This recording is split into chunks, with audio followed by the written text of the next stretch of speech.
Welcome back.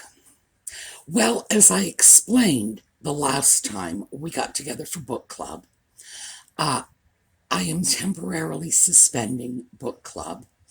The reason, as I've mentioned all along, that we were doing book club was as a method of outreach to the members of our community that are still experiencing the negative effects of the pandemic.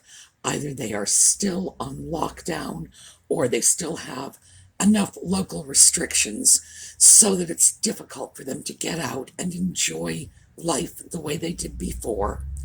Or I wish I could say a few cases, but actually it's many cases.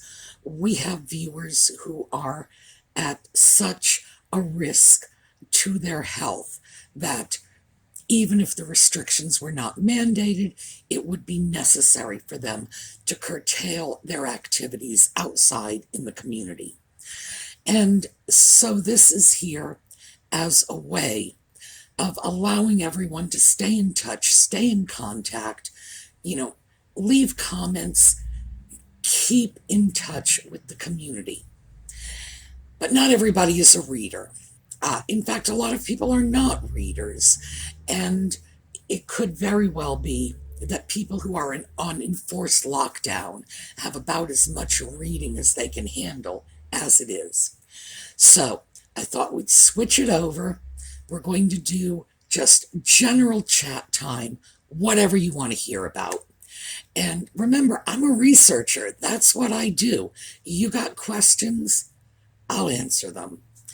So, almost immediately, first comment from last week when I said we were going to try this other format, I had mentioned we can talk about Prince Philip if you'd like. We can talk about conspiracy theories. Well, someone immediately said, hey, I want to hear about Prince Philip. So here we go. That's what we're going to be doing when we come back.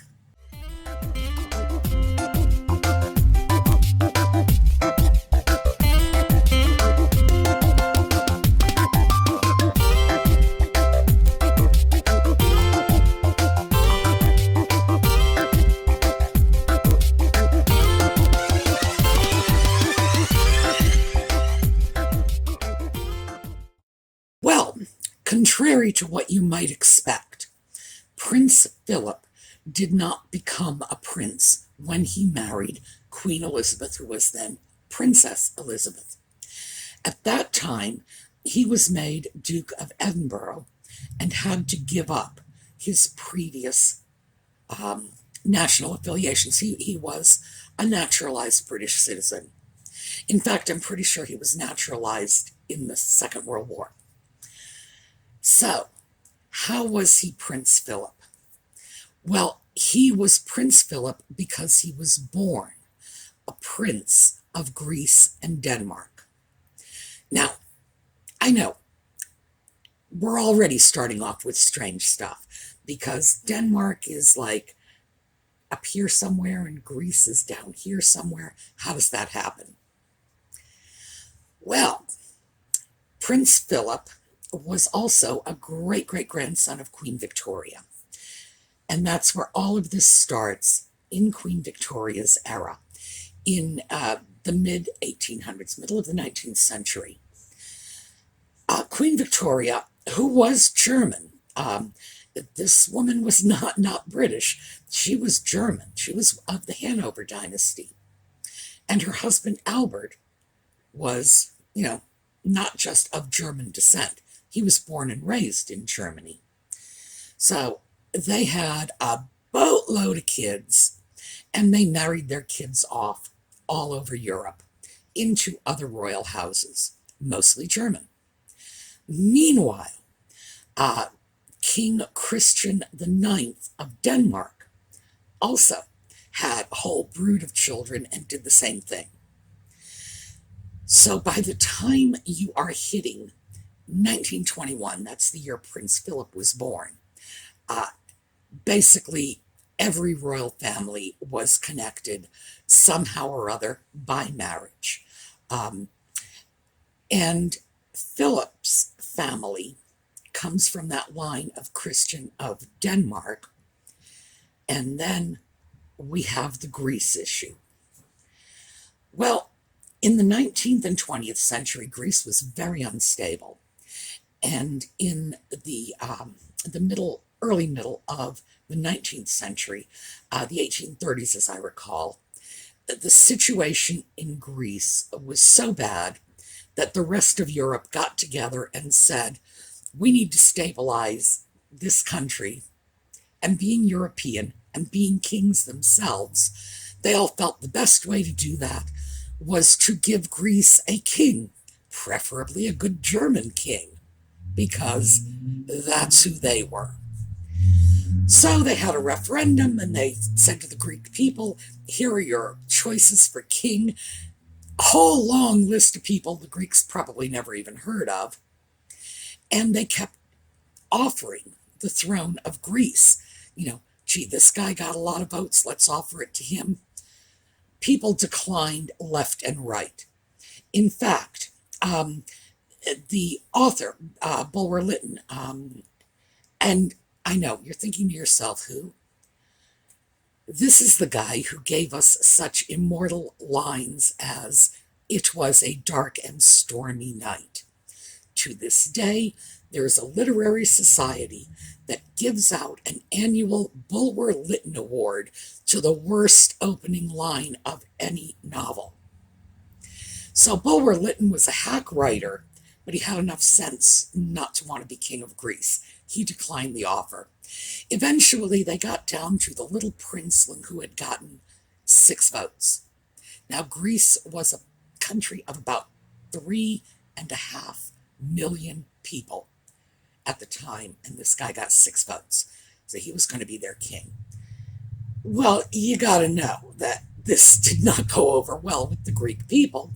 It was just another example of that whole, white man's burden that Europe was entrenched in at the time. We are going to send you a king. We are going to civilize you. Well, so anyway, that's how Philip's family hit the throne of Greece to begin with. Now, this was we're looking at a period of about 70 or 80 years before Philip was born. There were many coups, many shiftings of their little princelings.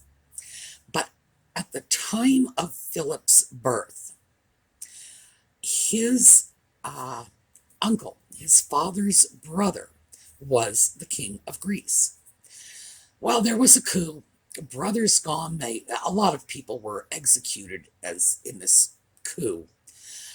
Philip's father, his mother, his 4 elder sisters, and himself, little baby, just taken out of the country in an orange crate. It's a very famous story. Cart little Philip out in an orange crate.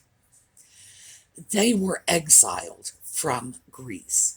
So although Philip was born a prince of Greece within a very short period of time, while he was still small enough to fit in an orange crate, they were gone. They were just kicked out of Greece. And the family began this itinerant lifestyle in Europe, going from one relative to the other, because remember, they were all related to the German princelings. All the German princelings were pretty well to do at that time. Oh, but I should throw in a little Greek princeling trivia. 2 of Philip's first cousins subsequently became king of Greece, including one, his name was Constantine, who died as the result of a monkey bite. So you can't make this stuff up. So yeah, that is how bizarre the Greek political situation was. They had German princelings in charge, and one of them died because he was bitten by a monkey. No wonder the Greeks were doing everything they could to get rid of these buffoons. So the family, meanwhile, and this would be in the 1920s, because Philip was born in 21, are sort of wandering around Europe. They're largely being cared for off the charity of their relatives. And this is where we have to get into Philip's mom. Now, Philip's mom was a great-granddaughter of Queen Victoria, She was born Victoria Alice of Battenberg. She was known as Alice of Battenberg. And then when she married Philip's father, she became known as Princess Andrew because these princesses took the names of their husbands, and without last names, I guess you just took the first name. Who knows? Royalty is strange. They're not like the rest of us. Alice began having religious fervor, let's say. Now, mind you, her detractors called it delusions.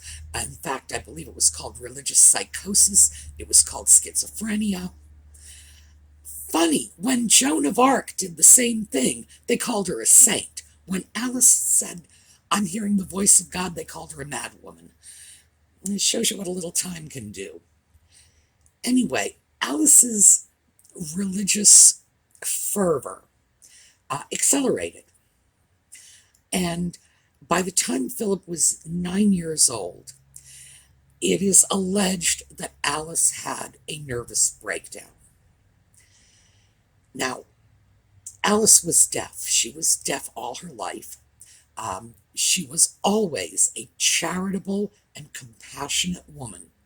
When she was Princess Alice, of Battenberg, she was a kindly and worked in soup kitchens and hospitals. And when she became Princess Andrew, and when she's married and had children, still, working in soup kitchens, feeding the poor and the hungry, working in hospitals on the battle lines, Alice,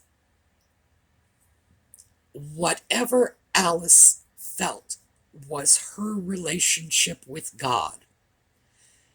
She did not feel it was madness, and she walked the talk. So this is a woman, whether you believe or you don't believe, doesn't matter. You have to respect the fact that this woman's religious convictions were sincere. Family didn't, though. Yeah, they thought she was a crackpot. They locked her up in an institution in Switzerland, a madhouse. Did you ever see the movie Snake Pit? This is what we're talking. Now, this was the prime facility at the time. Anybody went there, and it was just a great psychiatric facility where they charged a great deal of money to torture their patients. In places like this, they were doing lobotomies. Alice's doctors consulted with Sigmund Freud, who said that the root of all of her problems was her sexual desire, because Sigmund Freud believed everybody's problems related to sex. And his proposed cure was that they irradiate her uterus to kill off her sex drive. Alice was tortured, basically. They subjected her to huge amounts of radiation in order to... What did they think her sex drive had to do with her religious convictions? I don't know. Obviously, she was, to say the least, severely mishandled. She attempted to leave the institution several times. She insisted she was perfectly sane. She just loved God. And we as Americans, and most of us are Americans, I know we have viewers all over the world, most of us as Americans, even if we cannot agree with someone's religious convictions, we respect religious conviction. You can be a Baptist. You look at a nun who is, Mother Teresa, who is living among the poor and feeding them. You respect it. We, as sort of this Judeo-Christian society, look at people like Mahatma Gandhi and say, you got to respect that. They did not. So, when Alice was eventually out of the institution, the family still labeled her crazy, but we'll pick up on that in a minute. Right now, we're dealing with Philip. Philip, by the time he was about 9 or 10 years old, he had been sent off to live with his relatives in England. His father, after locking Mom away, married off the 4 elder daughters all two little German princelings. And this was all done in the space of about a year or two. Got them all married off. And this is in the 1930s. Yeah, I know. Whoa, isn't that probably the worst time to be married off to a German princeling? Philip fortunately went over to his mother's side of the family. Now, remember, she was Alice of Battenberg, and her brother was the first Sea Lord, which I guess is something like, the Secretary of the Navy in Britain.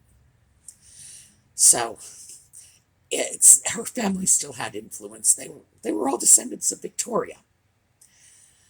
By this time, this is after the First World War. It was during the First World War that the family changed their name from the German Battenberg to the English Mountbatten.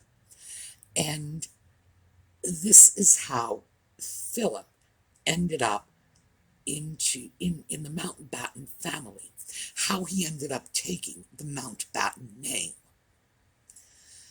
So, Philip is a young man. He is being educated in England. He is being indoctrinated into an English way of thinking. And thank goodness for that. I know indoctrination sounds so bad, doesn't it?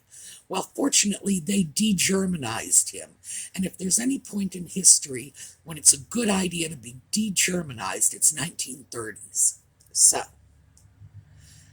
the sisters in Germany in the 1930s, with their little German princeling husbands, all of the husbands became Nazis. All of them were members of the Nazi Party, and all of them served in the military.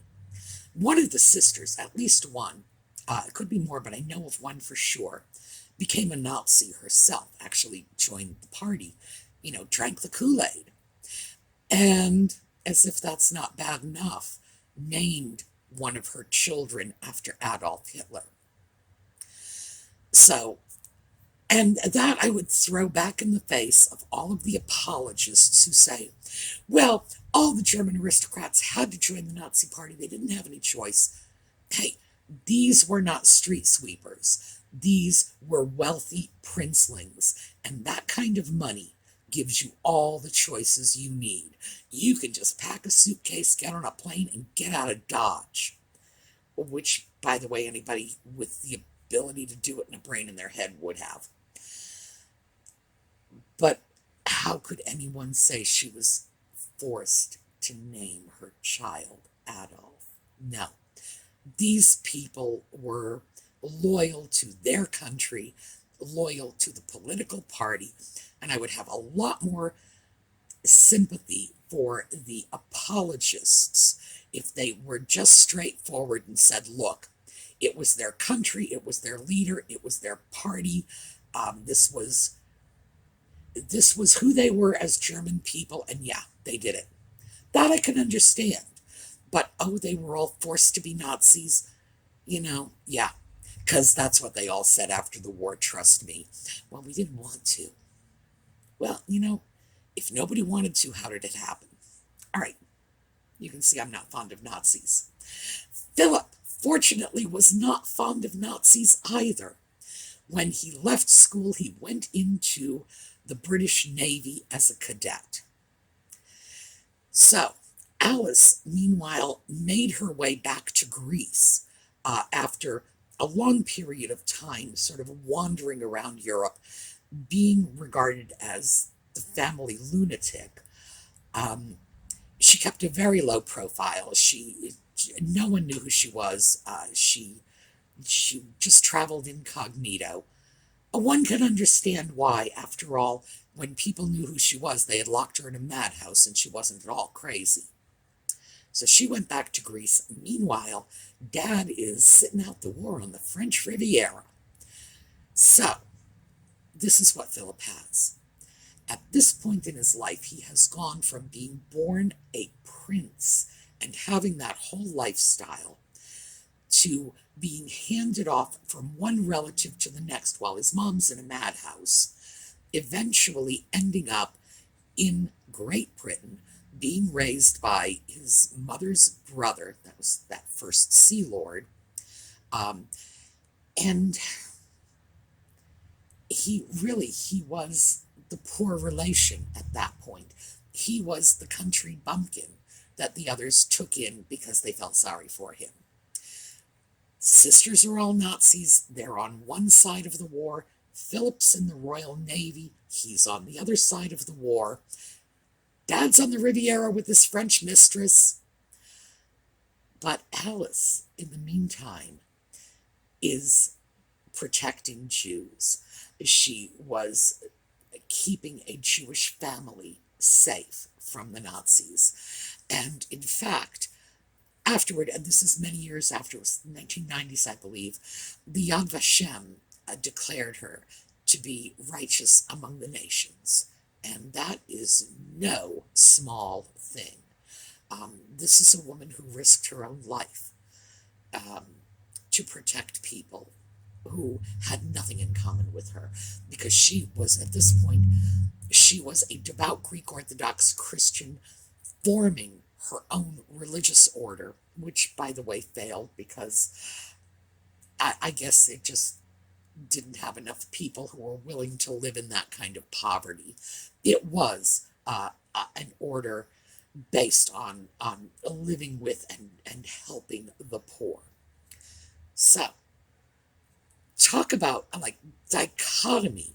The sisters are princesses of the Third Reich. Mom is living in squalor, feeding the poor. Philip is the cast-out relation. Dad's on a yacht. Whoa! Like, you would expect him to have turned out as crazy as they all said his mother was. No. Turned out very, very well adjusted. Meantime, the Sea Lord had a son. Oh, he had a couple of sons, but one in particular. And that was Lord Mountbatten of Burma. And this was Philip's uncle. Lord Mountbatten's father and Philip's mother were brother and sister. That's the relationship.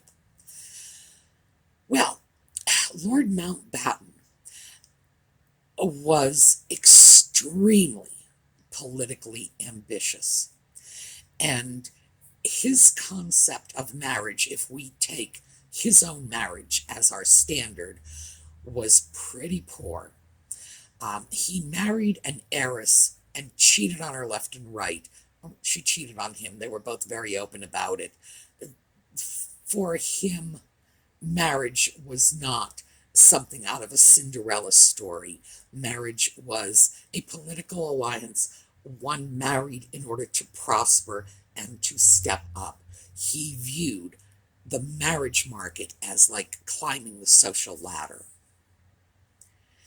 And he wouldn't have minded very much if he could see a Mountbatten on the throne of England. So, at this point, George VI, now he was not king yet. Yes, he was. Okay. George was king at this time, George VI, Elizabeth's father. Princess Elizabeth was heir presumptive. Now, the reason she wasn't heir apparent is because if her mother happened to have a son, she would have been ousted. But she was heir presumptive to the throne, given the ages of Elizabeth and Margaret and of the Queen Mother, who was then queen. It was very likely sons were not coming along.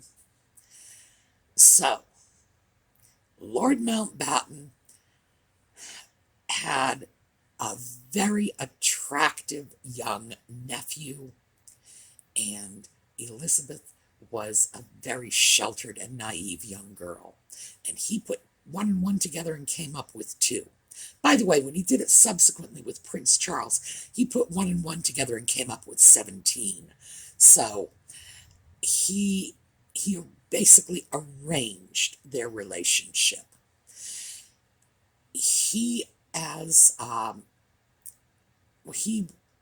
Let me see, what was he doing at the time? He arranged to have King George and Queen Elizabeth tour a naval facility that he was in charge of, and encouraged them to bring their daughters. He brought his nephew Philip.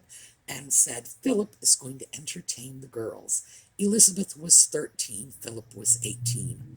So, let me just show you some pictures of Philip at 18 and Elizabeth at 13, just so you get this going. All right, here you go.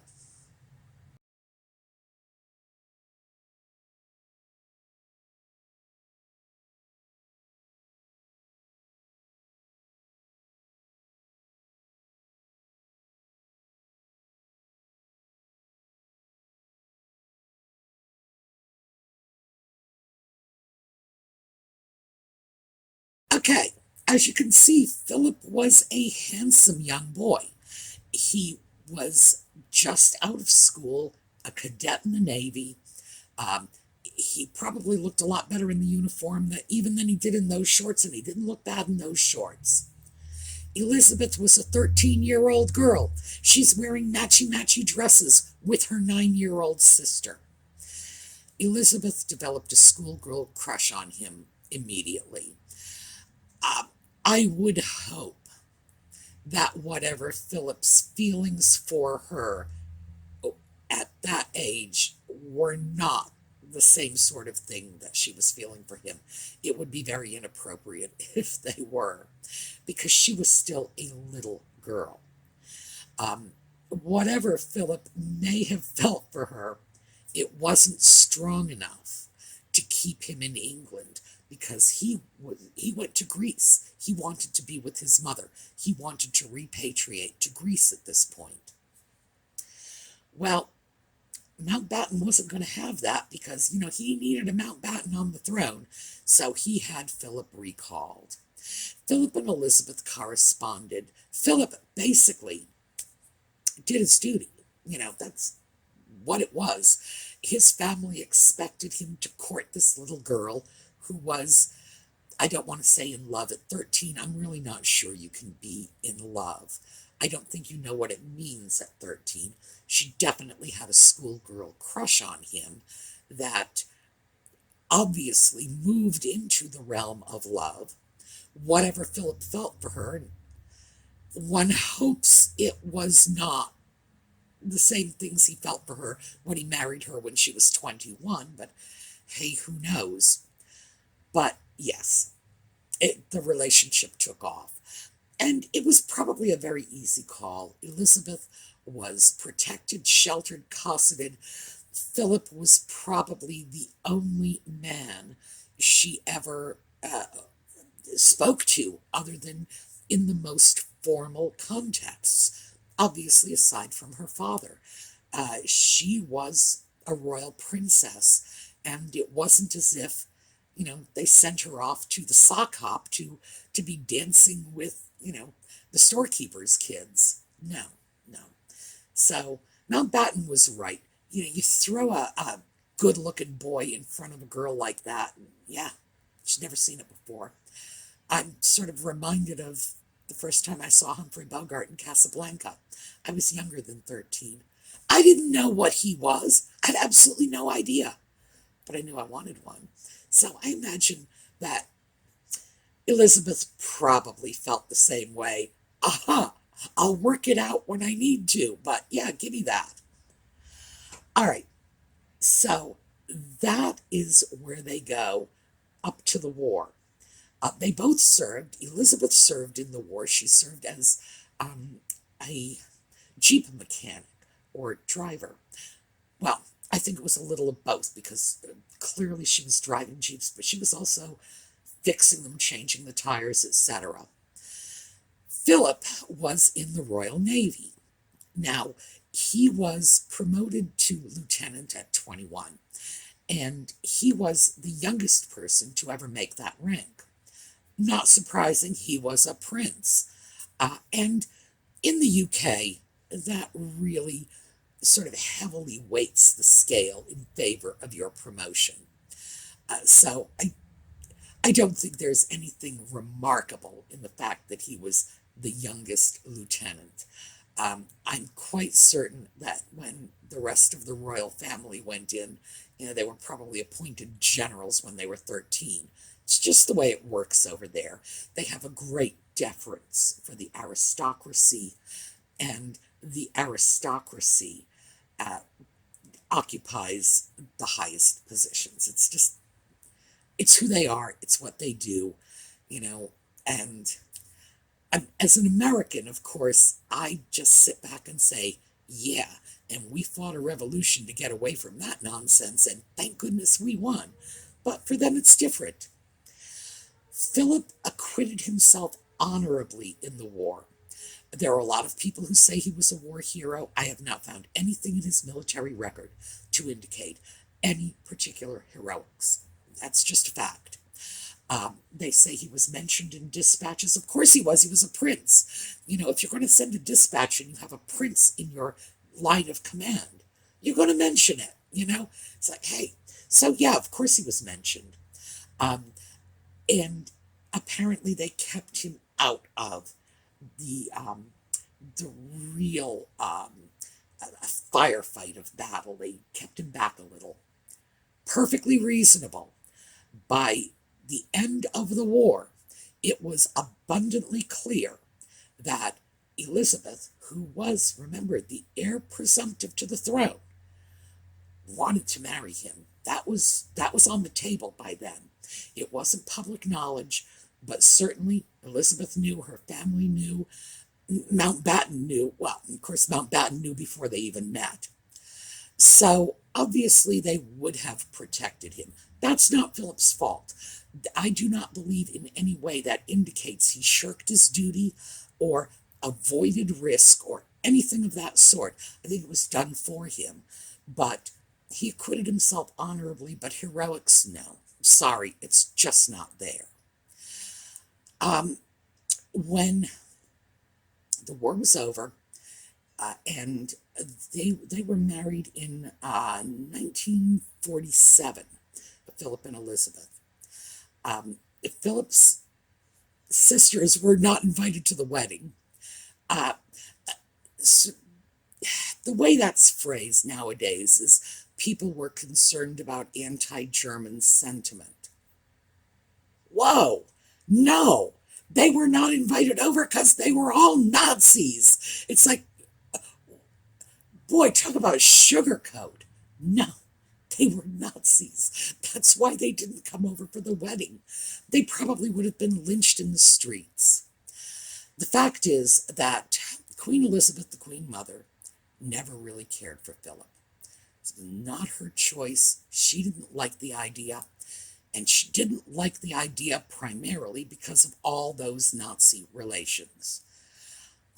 The fact that Philip fought for England, the fact that his mother hid Jews from the Nazis, it wasn't enough to outweigh the fact that all four of his sisters were married to Nazis.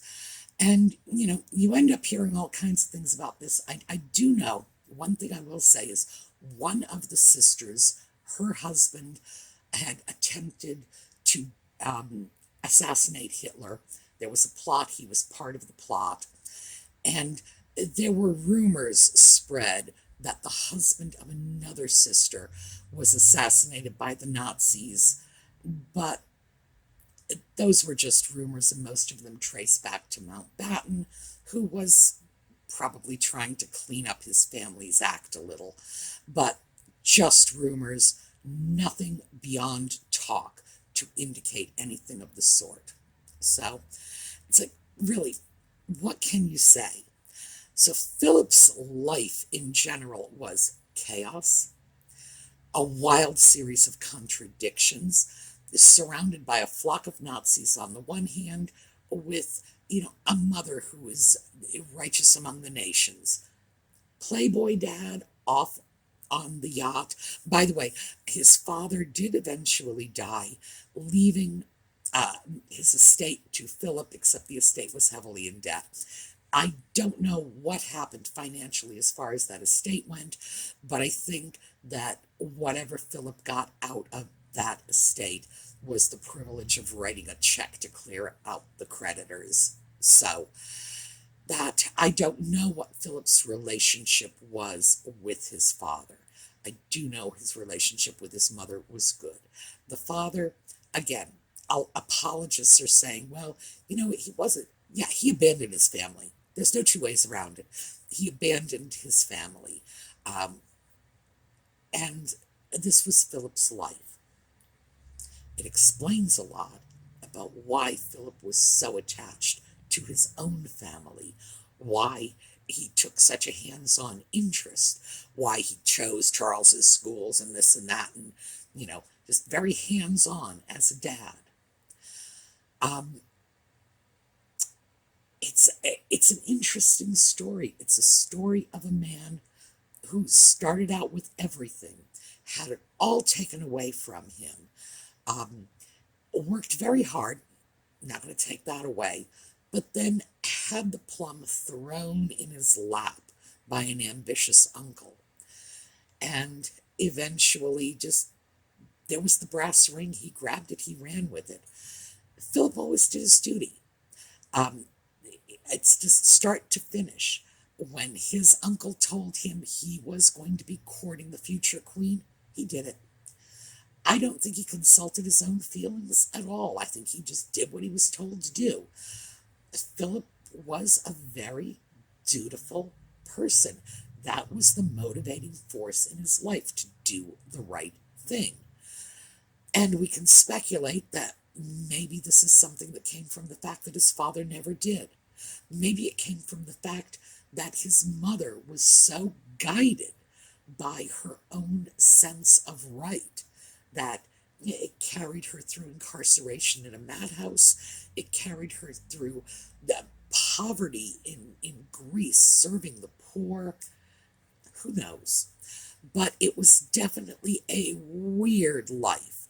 Nothing you would have expected at any point in Philip's childhood. If you just stopped the presses when he was an infant in the orange crate, when he was being bounced from one relative to another and shipped off to another country, stop the presses. When he was a young man just entering the Navy, when he came out of school, stop the presses. You could never have predicted the next 5 years, never mind the next 50. So, I think he had a remarkable life. I am sorry he's dead.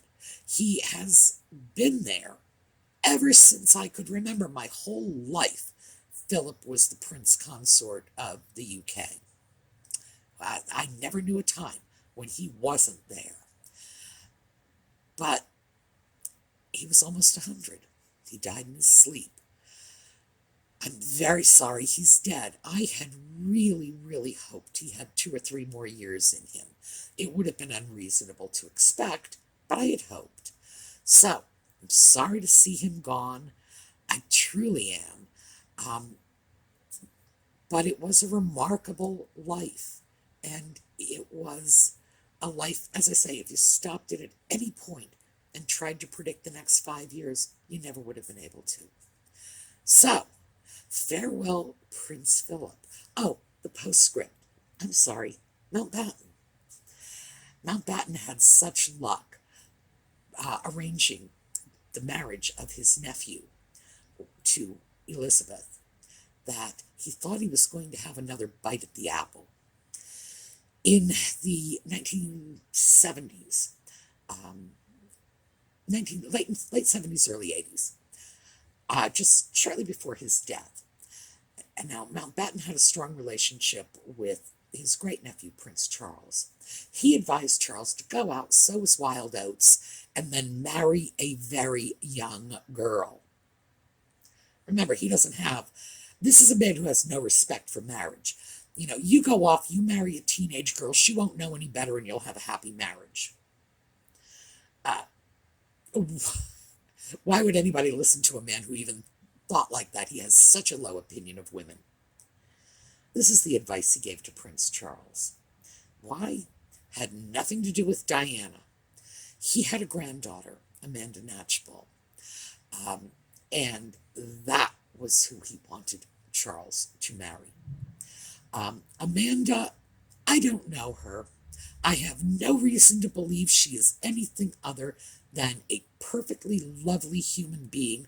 I will say that the one thing I do know about her proved her to be a very clever and foresighted human being. When Charles proposed, she declined. So he went off and still took Uncle Louis's advice and married a teenage girl, Diana. And look at how that turned out. It's probably the worst advice anybody ever could have given someone like Charles, who didn't need a silly, empty-headed teenage girl. He needed a mature woman who would be, an intellectual companion for him, you know, like Camilla out there, reeking of horse dung. That's his kind of woman.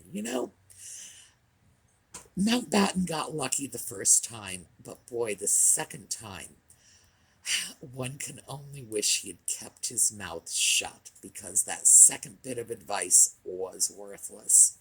All right, so that's the weird story of Prince Philip. And let me know in the comments what you want to get into next, because we will. All right, I will see you tomorrow.